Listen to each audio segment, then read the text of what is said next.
Hi all, welcome to my channel. இன்றைக்கி நம்ம முருங்கைக்காய் வச்சு ஒரு ரெசிபி பார்க்கலாம். இந்த மாதிரி நல்லா குண்டான முருங்கைக்காய் எடுத்துக்கோங்க.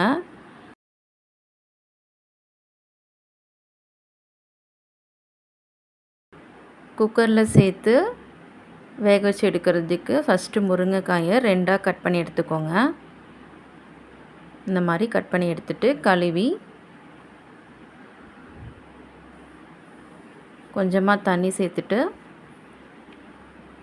உப்பு மஞ்சள் தூள் சேர்த்து 2 விசில் வச்சு வேக வச்சு எடுத்துக்கலாம். முருங்கைக்காலாம் கொஞ்சம் நல்லா ஆறுனதுக்கப்புறம் ஒரு பவுலில் எடுத்து மாற்றிட்டு ஒரு முருங்கைக்காயை எடுத்து உள்ளே இருக்கிற சதைப்பகுதி மட்டும் எடுத்துக்கலாம்.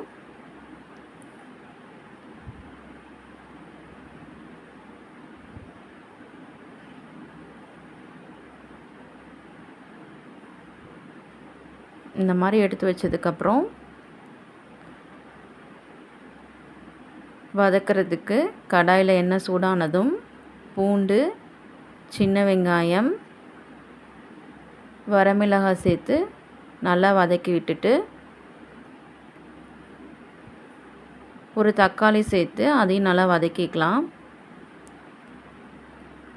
கொஞ்சமாக உப்பு சேர்த்துட்டு நம்ம வேக வச்சு எடுத்துருக்கிற முருங்கைக்காய் சதைப்பகுதி சேர்த்துட்டு நல்லா வதக்கிட்டு ஆற வச்சு சட்னி அரைச்சி எடுத்துக்கலாம்.